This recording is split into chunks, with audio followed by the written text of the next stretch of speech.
Class 3 आज हम start करेंगे लेसन 9 जिसका नाम है मैटर। तो आज हम इस लेसन को स्टार्ट करेंगे और जानेंगे मैटर क्या होता है, इससे रिलेटेड कुछ इन्फॉर्मेशन हम इसमें देखेंगे, कुछ जानकारियाँ जानेंगे कि हमारे चारों तरफ जितने भी चीज़ें पाई जाती है उसमें मैटर क्या होता है, मास क्या होता है, मैटर के कौन कौन से स्टेट होते हैं। तो मैटर से रिलेटेड चीज़ इस चैप्टर में जानेंगे और साथ ही साथ ये जानेंगे कि मैटर होता क्या है। तो चलिए स्टार्ट करते हैं।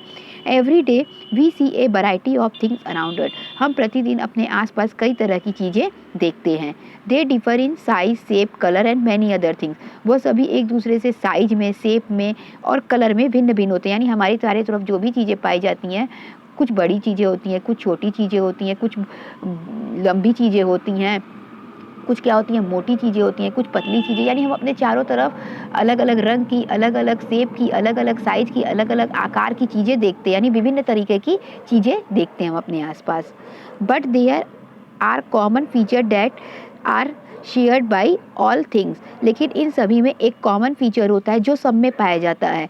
मतलब जितनी भी चीज़ें हम अपने आसपास देखते हैं उन सब में एक कॉमन फीचर होता है जो इन सभी सामानों में पाया जाता है। जो हम चारों ओर देखते हैं, हम अपने चारों ओर जितनी भी सामान देखते हैं उन सभी में ये एक कॉमन गुण होता है, मतलब सब में पाया जाता है। Two such feature are mass and space. तो ये दो फीचर है, मास और स्पेस। तो अब आपके सामने दो पॉइंट आया, मास एंड स्पेस। अब आप सोच रहे होंगे मास क्या होता है और स्पेस क्या होता है। तो चलिए अब हम देखेंगे मास क्या होता है और स्पेस क्या होता है। ऑल ऑब्जेक्ट है मास। जितने भी ऑब्जेक्ट हैं वो सभी क्या हैं, उनके पास मास होता है। जितने भी ऑब्जेक्ट होते हैं, जितने भी सामान होते हैं, उनका अपना मास होता है। अब देखते हैं मास होता क्या है। Mass is the quantity that tells us how heavy और लाइट एन ऑब्जेक्टिव। मास वह क्वांटिटी है, मास वह चीज़ है जिससे हमें यह पता चलता है कि जो भी सामान है वो कितना भारी और कितना हल्का है।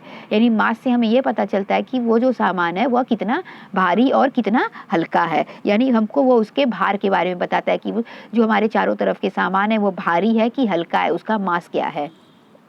फॉर एग्जाम्पल, जैसे आपके सामने एक उदाहरण दिया हुआ है, your eraser, sharpener and scale are light in weight. जैसे आपका इरेजर हो गया, शार्पनर हो गया और स्केल हो गया, इसका वेट कैसा होता है, हल्का होता है, यानी एकदम हल्का वेट होता है इसका।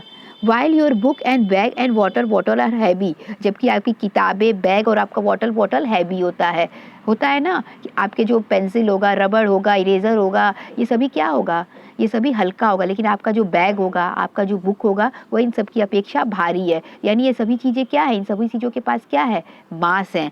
तो ऑल ऑब्जेक्ट है मास, तो इन सभी चीज़ों के पास क्या होगा, मास होगा। तो हम मास के बारे में जाने। अब हम इसके बाद स्पेस के बारे में अगले वीडियो में कवर करेंगे। Thank you.